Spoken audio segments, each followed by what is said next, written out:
Welcome back everyone, and welcome to our online viewers.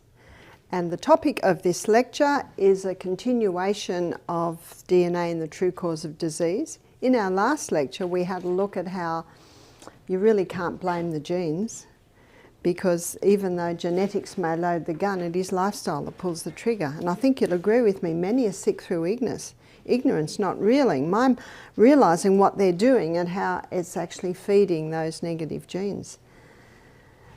And you can't blame the germ either. So the whole world didn't have to shut down over a virus. And I think everyone looks back now and realises that.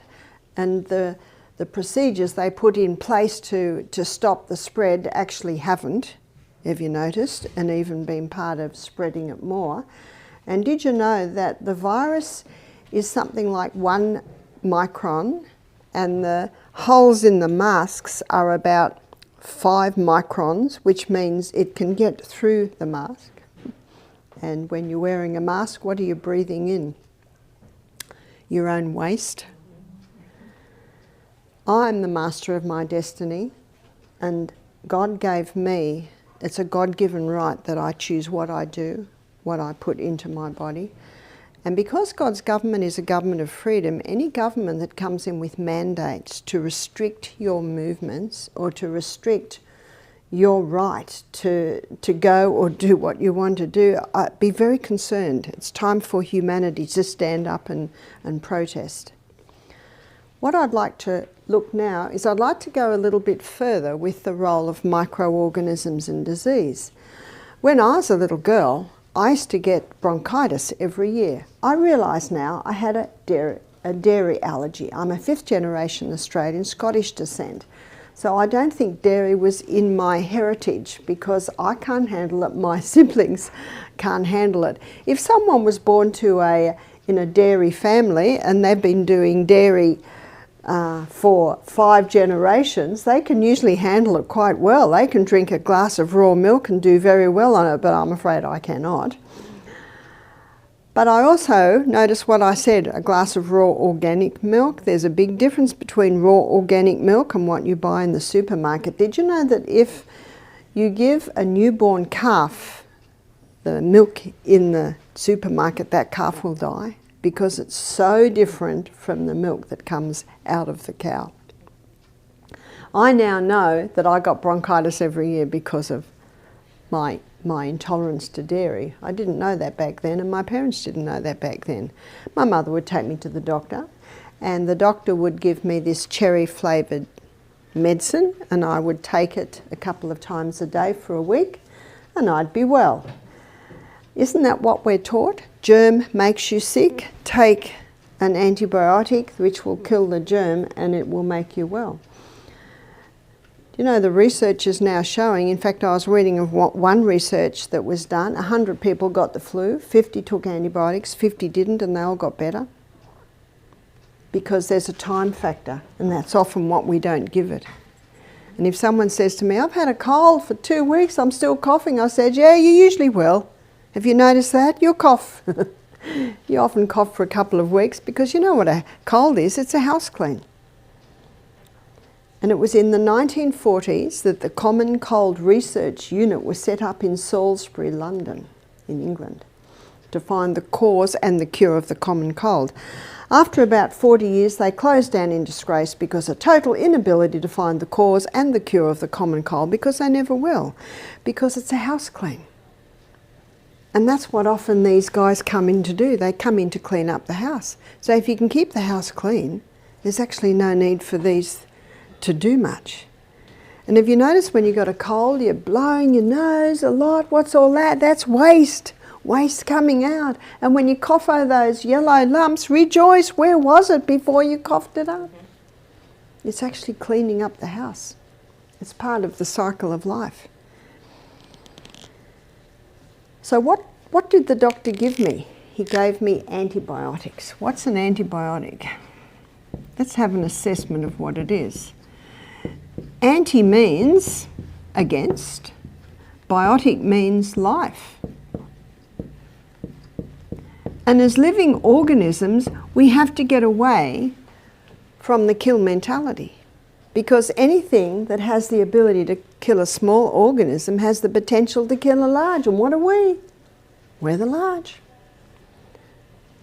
What is an antibiotic? Alexander Fleming, 1929, he's growing bacteria in flasks in his laboratory, and he comes in one morning and his bacteria is all dead. And as a scientist, he knew Newton's third law of motion. To every action there's an equal and an opposite reaction. Why did his bacteria die? He looked around the laboratory, nothing there could have done it, but he noticed that a window was open, the sun was coming in, and there was a heavy dust on the sun's rays, and it was settling on his bacteria. So he investigated more, and he found that as he looked at the source of this dust that was coming in, and it was very fine. In fact, if the sun hadn't been there, he might not have hardly noticed it. On the next story, there was an open window, and in the open window there was a plate of fruit, and in the plate of fruit there was a mouldy orange. And the dust was coming down from the mouldy orange, landing on his bacteria and killing it. The mould, he gave the name of penicillium. And the mould waste, which is even more toxic than the mould, he gave the name penicillic acid. And the penicillic acid is the penicillin that we know today. And granted, penicillin has saved the lives of probably millions. Has, is, and will continue. But we've got a problem today, and it's the overuse of the penicillin, overuse of the antibiotic. I'm not against antibiotics. In a crisis, they may save a life. But the problem today is that for a sore finger, for a sore knee, people are being given antibiotics. A friend of mine, I was talking to her last night, her husband has a gut problem and he was given an antibiotic, and they tested him and they felt that there was still some sort of bacteria in his gut, so they gave him a stronger course, and he's no better at all. And now they say, well, if you go to the specialist, and the specialist said, well, we'll put you into hospital and we'll do IV antibiotics, but it'll cost you $10,000. You know, what's happening in his gut? One health writer said, you take an antibiotic, it's like dropping an atomic bomb in your gut. What did the atomic bomb do? It killed the good and bad alike. What we've got to look at it is, why is it there? We've got to bring back the balance into the gut rather than coming in with this kill mentality. And have you noticed, many people that take an antibiotic, then they get thrush. Why do they get thrush? Because what's antibiotic? An antibiotic is a mould. It's a mould waste. To date, I have always said, and in my research I discovered, 5 million different yeasts, molds and funguses have been documented. My husband said to me, here's my biggest critique. If I can pass Michael, I'll pass anyone. I'm glad he's my critique. He said, I don't believe that. I said, oh, well, check it out. He said 25 million. Oh, it's this big. And each mould can have 2 or 3 different mould wastes. And probably one of the most famous moulds is Aspergillus. And in his book, The China Study, Dr. Colin Campbell, he was asked to go to the Philippines because children were dying of liver cancer between the age of 8 and 10 years of age. Liver cancer, something that often only gets adults, and even that, alcoholics. And what he found was the common denominator was peanut butter, and every jar of peanut butter had the mould waste in it, which comes from Aspergillus, which is aflatoxin. And aflatoxin directly affects, you guessed it, the liver. He presumed that the wealthy children would be okay, but the poorer children would be dying. But he found the opposite would be true. The poorer country children were actually surviving. It was the city children that were dying, because he just presumed the city children, their diet would be better.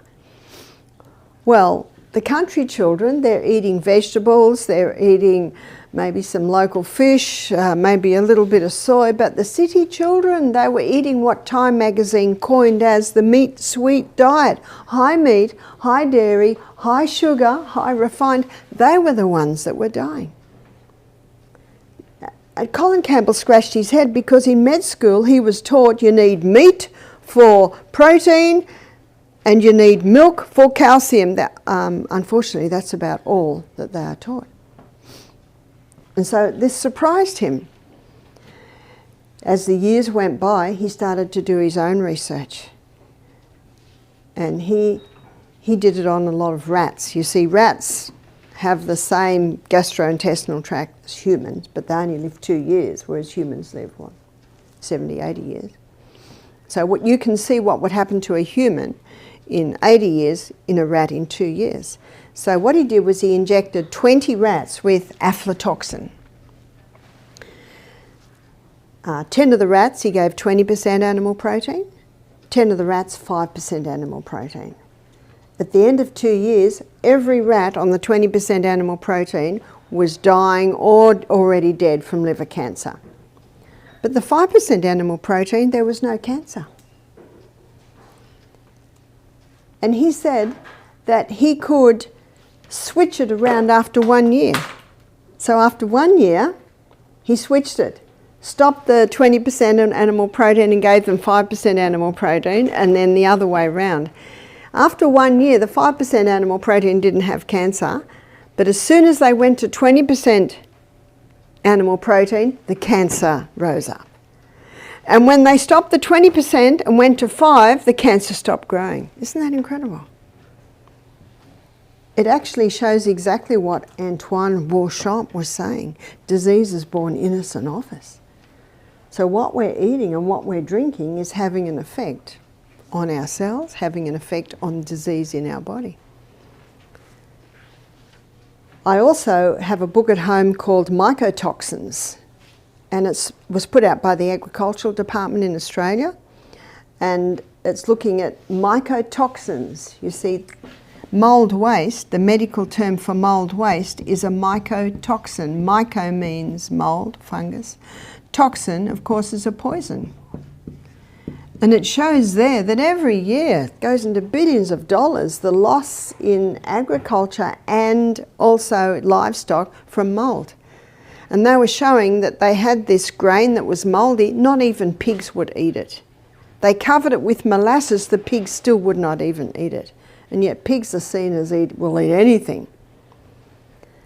But what I found very interesting was that in the early 1900s there was an epidemic of cardiac beriberi all through Asia, a heart problem. And they traced it to the mould growing on cooked rice. Rice moulds incredibly much easier than any other grain. So in 1921 they passed the Rice Act, putting stringent rules on the storing of cooked rice. So rice could not be kept more than 24 hours. After 24 hours it had to be discarded. So if you make sushi, it has to be cooked in the morning and sushi's made at lunch, or fried rice cooked in the morning, made at lunch, or at night, but not for the next day. Cardiac beriberi wiped out. So just as aflatoxin directly affects the liver, this mould waste from the cooked rice directly affected the heart.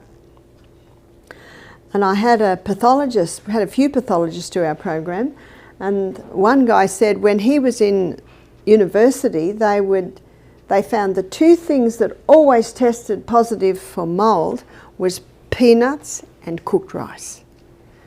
And then we had a lady also did our program who worked in a fast food place. She said when the inspectors come round, they go straight to the rice and test it. So it is acknowledged that rice moulds very, very easy. Now I remember one young man I was consulting with a few years ago. He was 30, he had a few health problems. I couldn't fault what he was doing, he didn't drink, didn't smoke, he exercised. So I went back to his food. He ate a lot of rice. He said, yeah, I cook a pot of rice on Sunday and it does me all week. Aha. You see, that mould, You only see it when it's to its reproductive stage. So it's already developing before you can even see it with the naked eye. There are 4 ways that mould can get into the body. One is through the skin. So if there's a mouldy orange in your bowl at home, don't touch it with your hand. Don't breathe it in. You can breathe it in. Get tongs and take it outside, put it in the compost bin. So it can come in through your skin, you can breathe it, and you can eat it. It can come in ingestion, and it can be sexually transferred. If you go to a medical textbook and look up myco, you will look up page after page after page of different diseases that have a myco prefix, meaning they're coming from fungus or mould. And as I studied all this, we touched on it in my nutrition course, and I started to explore it more and more. That's why I wrote my book, Self-Heal by Design. So now the $1 million question is, but how do you get it out of the body? How you get it out of the body, number 1 is to starve it. So what's its favourite food? Loves sugar. And if you don't give it sugar, it'll happily eat lots of the sugar from fruit.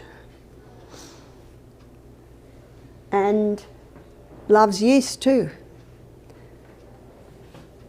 And so we suggest no yeast in the diet, not brewer's yeast, not nutritional yeast, none of the yeasts. No yeast bread, the sourdough bread, because it's a combination of wild yeast and lactobacillus.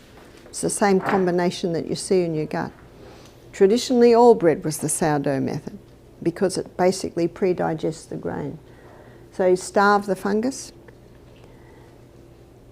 And in my research, I also saw how some researchers are going one step further and showing the link between fungus and cancer. And there's a book in the library there, it's called Cancer is a Fungus by Dr. Tullio Simoncini. He's an Italian oncologist. So has he got a Nobel Prize, especially considering he was getting about a 90% success rate? Because you know what he would do? He would inject sodium bicarbonate straight into the cancer, and the cancer couldn't survive. Because with cancer, it thrives in an acid environment. It also is a high glucose consumer. And cancer also hates oxygen. So it likes an anaerobic environment, no oxygen. So when he was injecting sodium bicarbonate in, it's the ultimate alkalizer, gives a wave of alkalinity so the cancer can't survive. So did he get a Nobel Prize for this? No, he was thrown into jail. All his qualifications have been taken away. Apparently, he injected someone with sodium bicarbonate. I don't know the details, but apparently the man died. And you know what I think? Was the man about to die? Not my husband said, if only he'd injected him with chemotherapy. He wouldn't be in jail, would he? No. And he's had all his qualifications taken away from him. He's on a charge of manslaughter. Because you can't patent sodium bicarbonate, can you? Can you drink sodium bicarbonate? All you'll do is neutralise your stomach acid. And that could be helpful if someone had stomach cancer. But if they had stomach cancer, they could drink the sodium bicarbonate as soon as they wake up in the morning. But when it comes to the mealtime, you want an acid environment because that's how your protein gets broken down. If cancer consumes high glucose, that's why getting the glucose levels right down. So if someone comes to us wanting help to conquer cancer, we suggest eliminating all fruit, all sugars. So what do they eat? Lots of vegetables, lots of legumes, some nuts and seeds. And there's so many vegetables and so many legumes and so many nuts and seeds, you can have quite a nice variety. But if someone has a fungal problem in their body. Maybe it's something like thrush or jock itch, anal itch, vaginal thrush, eczemas, things like this. They don't necessarily need to totally stop fruit, just get it right down. And we've seen quite a few people recover from cancer. And so what we do is we get them to go on the low glucose diet for about 6 weeks. So in my book I define that. Plus, very important to make sure that the person's house or, they're not getting reinfected with mold. One lady who had breast cancer, she explained her house. Her house had big gum trees all at the back of the house, and this was the sunny side of the house, and her bedroom was there, and she had an ensuite there that didn't have a window, and between the ensuite and her bedroom was her wardrobe, and there were gum trees also here. So, and there was a veranda. In Australia we have verandas, so that got probably about 10 minutes sun a day, if that. And she said her wardrobe is always mouldy. Her shoes are always mouldy. The belts, the leather belts are always mouldy. It's always damp. And she had breast cancer. And when she heard about the link between mould and cancer, she just put her head down. She's only 35. She had no idea. You see, along here, the children's bedrooms, and they had a bathroom here, and there's, maybe rooms like that, but they were getting bits of sun, and their bathroom had a window, and it had big windows along here where the sunny air came through, but it was just that little corner in her house. That's why I say get the trees away from the house, get skylights in, get fans in, let the air and the sunshine get into the house. You see, if mould is in the house, you have to ask why. It's only there if it's not, if it's conducive for its growth. Was very sad about this lady because she only lived another 3 months. She had 3 little children. It's very sad. But when she was at our program, she rang up her husband. She said, I can't go home. I can't go back to that house. See, she was the cleaner in the house, and her husband, he just was there really at night, and when he was there in the day, he was rarely in the bedroom. And she was the cleaner of the house, so whenever the mould was there, she'd clean it. And if you clean mould, as soon as you start wiping it, you start breathing in the... And if you put bleach on it, you create one of the most toxic mixes. So what can you do? You can spray it with white vinegar, spray the whole thing with white vinegar and leave the room. Come back 10 minutes later and then wipe it up because the vinegar will kill it. But you've got to find out why it's there, because there should be no mould in a house. So you've got to starve it, make sure. Remember, these are opportunist organisms, and if there's a lot of waste going in, those microorganisms have something to eat. Also, kill. I do think we've got to get away from the kill mentality, but there are herbs that will kill fungus and won't kill you. Isn't that good news? Things like grapefruit seed extract, oregano essential oil, garlic. In my book I list a whole lot of things. Number 3 is balance. Bring back the balance.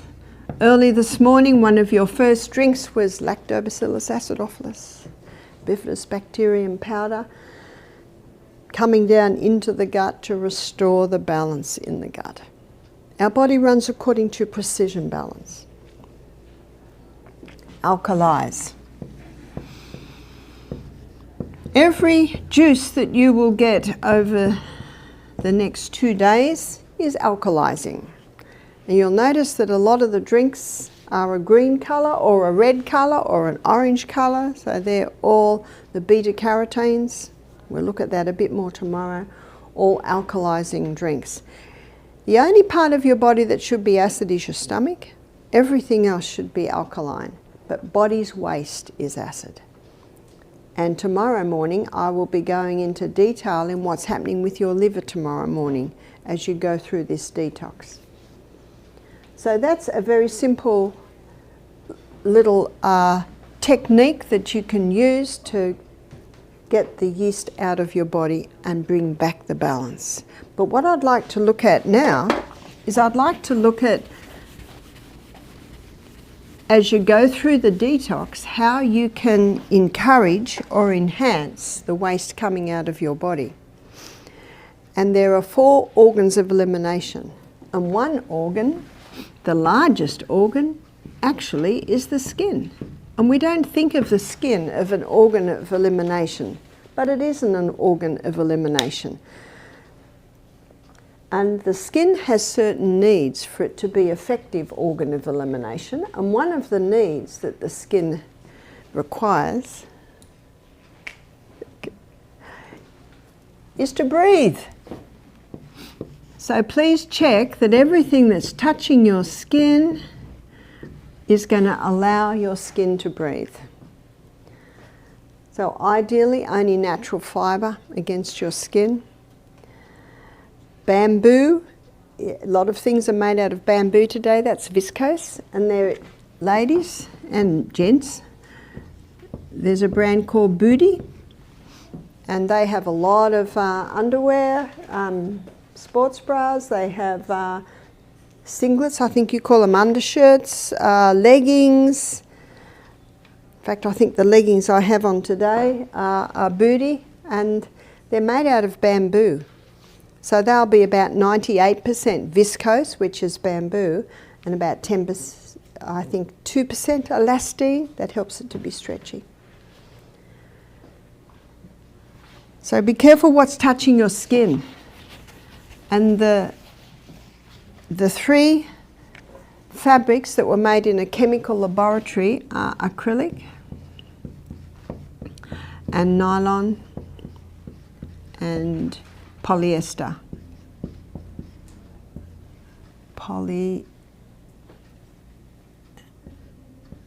Polyester.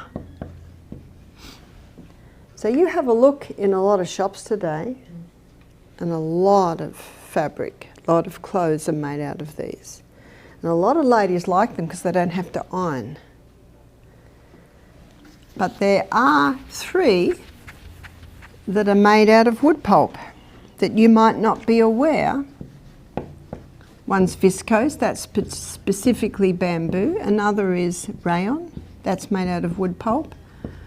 And modal. Modal's becoming a popular one. It's the cellulose spun from the birch tree.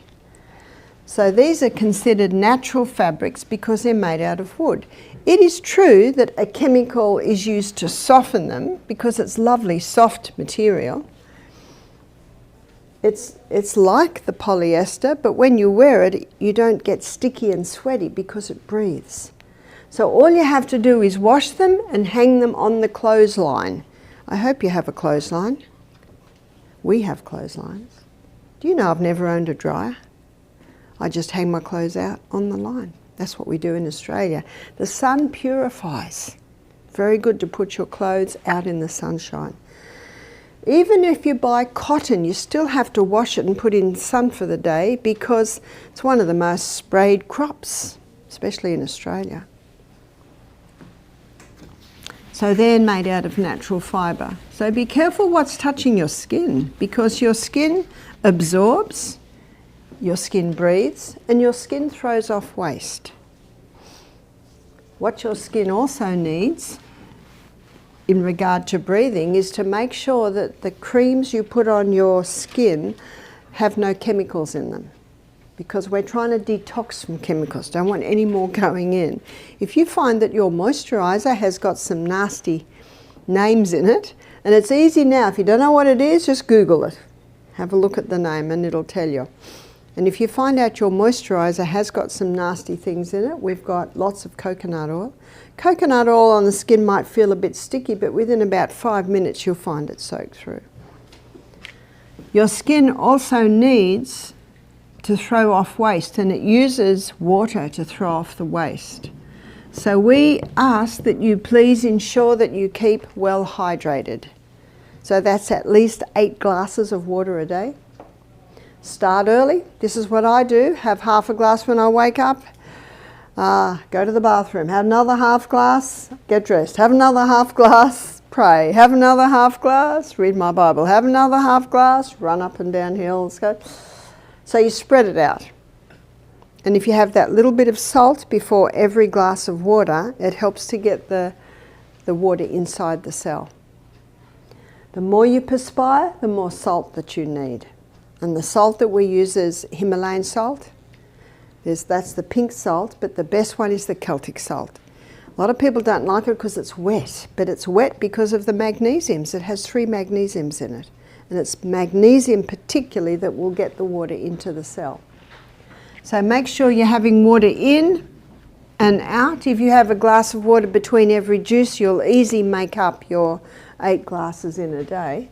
And water out. We've got lots of water here. We've got this fantastic well. So have as many showers as you feel you need to. The steam bath is particularly effective at getting the waste out. In fact, when the skin's given the right conditions, excuse me, up to 70% of body's waste can come out via the skin. Now that's impressive.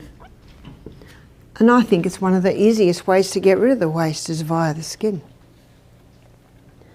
But what we require is that you be well hydrated before you go into the steam sauna. The only time we've had a lady faint in the steam bath is when she went in and she wasn't well hydrated and she didn't have the cold water. One lady said, "Oh, I'll do the steam bath, but I don't want to do the cold." I said, "Well, you can't do it." Because that quick cold equalizes the circulation and prevents chilling. So again, water. We need the water in and we need the water out. And you'll find it gets a little easier. It is winter and your cold is cold, but you don't have to have the cold water until you're very hot, so it's almost a refreshment. Have you ever watched any stuff by Wim Hof? Yeah, he's the guy that climbs Himalayan mountains in shorts and t-shirts, and he's trained himself to get used to the cold. So you can train yourself. I've trained myself. I dive in the water every morning. What does the skin need for it to be an effective organ of elimination? Yes, it needs you to be well hydrated, and the steam sauna is incredibly effective at getting that waste out. But make sure you go in well hydrated. You can't hydrate your body half an hour before the steam bath, and juice will not hydrate you. It must be water. So start early in the morning, little by little by little, have your water. The skin also needs you to exercise. So we give you an exercise program in the morning, but we do encourage you to go for walks through the day. This is the best time to do walks, is the cold weather, because you're going to get hot and the cool air is so nice. Also the rebounder, that little trampoline, the mini trampoline, it stimulates your lymphatic system. You know the health bounce is just this. If you're not used to rebounding, start with the health bounce, and as you get better at it, you can start going more. And what the rebounder does is it stimulates your lymphatic system, and your lymphatic system is your body's vacuum cleaner. So this program, your body's having a house clean. So if you can rebound, try and rebound about 3 minutes 3 times a day while you're here, and that will stimulate your lymphatic system. And as your lymphatic system sweeps waste away from the tissues, it'll be released out when you have your steam sauna. It can also be released out via your lungs, and to be able to ensure that your lungs are an effective organ of elimination, it's very important that you breathe only through your nose. Nose and nose only. We're going to look at this in more detail on Wednesday morning. You'll get better at it, even exercising. As I was running fast up hills this morning, that's the biggest challenge, keeping the mouth shut. But you'll actually get more oxygen into your cell if you breathe in and out only through the nose. Also, breathe deep. We call it God's LSD. God's LSD long, slow, deep. So at 2:30 this morning, when jet lag was keeping me awake, I went to long, slow, deep breathing, and often that'll put you back to sleep. Lungs also need you to be well hydrated. So make sure you're drinking adequate water. Exercise is the best stimulator of your lungs. So try and do extra exercises through the day. The other organ of elimination is your kidneys. And for your kidneys to be effectively eliminating waste, again, keep well hydrated. Your urine should be the colour of water, almost. It's probably a little bit yellow tinged this week because we're giving you B vitamins. Your kidneys also need you to keep warm. Make sure around your kidney area is well covered. Your kidneys love you to exercise because when you exercise, your kidneys are moving. You don't think of your kidneys moving when you exercise. And when you're on the rebounder, every jump on the rebounder is strengthening and toning those kidneys. It also increases the circulation of the blood to the kidneys, which means more blood can be filtered. Only microscopic waste can come out of the skin, the lungs and the kidneys. The largest pieces of waste are eliminated via the colon. And the colon has a mind of its own, have you noticed? If you're going too much and you tell it to stop, it won't. And if you can't go and you tell it to go, it won't. It has a mind of its own. What the colon needs is gentle stimulation. So let me show you how you can gently stimulate your colon. It doesn't need irritation, it needs gentle stimulation. To understand how this happens, I'm going to draw you a picture of your colon. And the appendix is right at the end of the small intestine. And the appendix is a very important part of the colon. God did not make a mistake when he put the appendix there.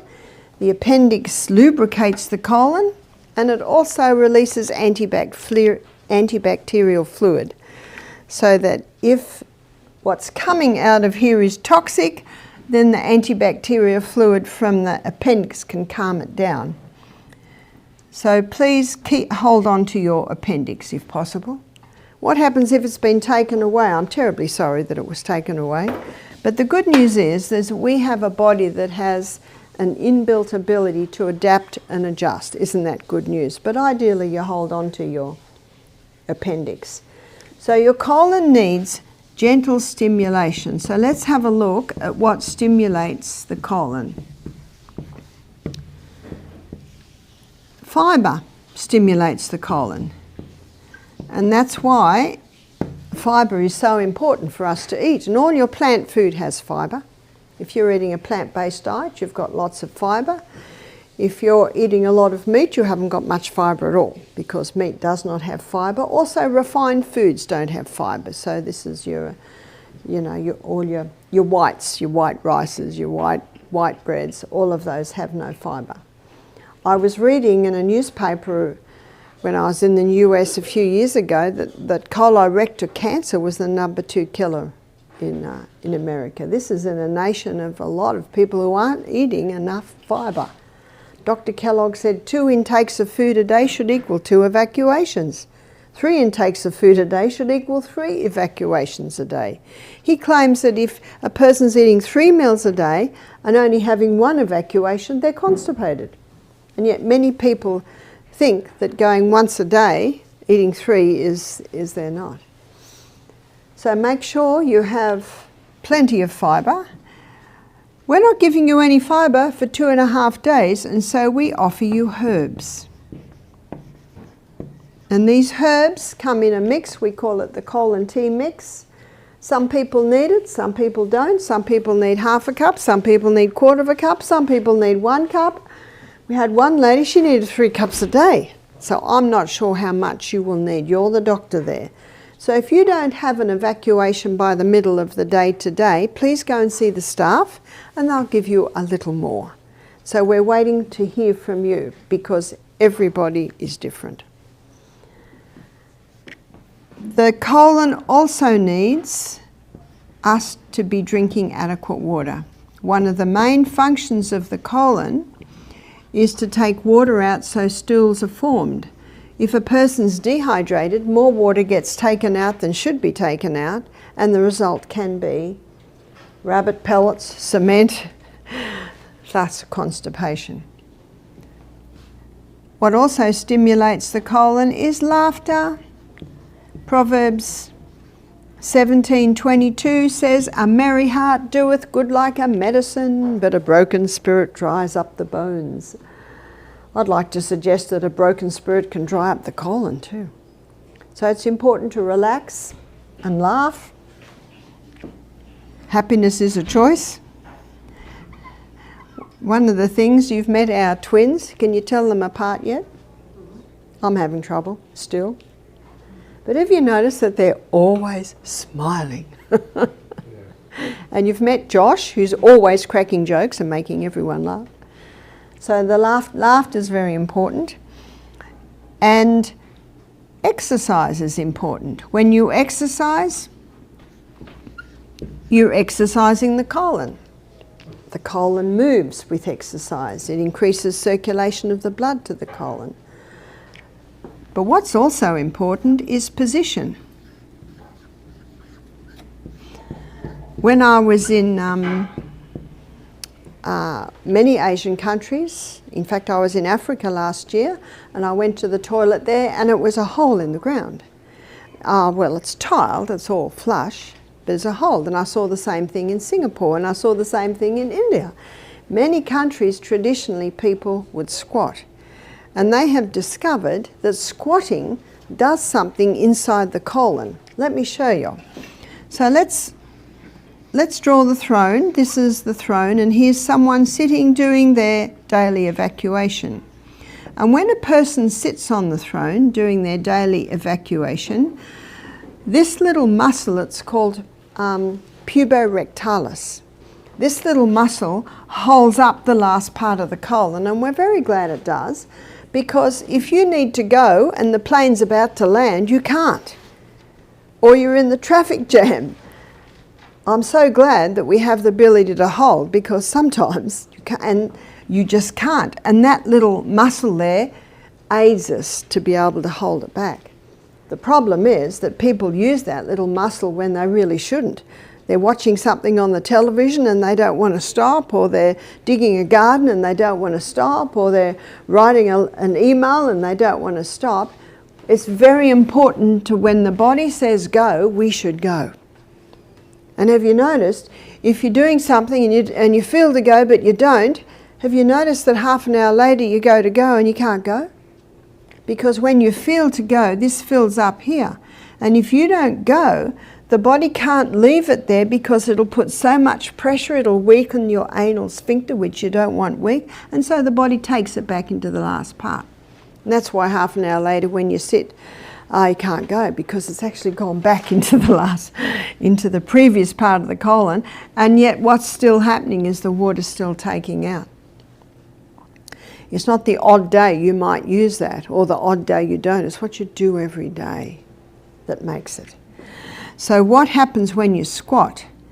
And you can buy little stools today so that the knees are up, mimicking the squatting position. That squatting causes this muscle to relax, and when that muscle relaxes, the colon opens and you can pass with greater ease. It also takes all pressure off the anus. And so science now shows why this is the best way to do your daily evacuations, and that's why position comes in with the colon. And you'll notice that we have little stools in front of the throne. One last one before we finish is the tongue. And don't be surprised if when you wake up tomorrow morning the tongue doesn't feel very nice. and Wednesday morning. And there's a simple way that you can encourage the waste out of the tongue, is oil pulling. And while you're on the detox, I would encourage you to try and do this maybe 2 or 3 times a day. Just take the spoonful of coconut oil, swish it in your mouth, 10 seconds swish, 10 seconds rest for 10 minutes, and then release it out. Not down, we call it the plug hole, but you call it the sink hole. Is that what you call it? Down the sink? Yeah, don't put it down there because it'll go solid and plug up our plumbing. Please take a little walk outside and release it outside, and then take your water and rinse your mouth a couple of times, because it's going to pull a lot of waste into it. It effectively does that. Great for strengthening the gums, great for lessening that build-up of scale in your mouth. So it's a great thing to take home with you and do it. Even just do it once a day when you go home, but try and do it about 3 times while you're here. We know when people are doing it because they start using sign language. So thank you for your attention.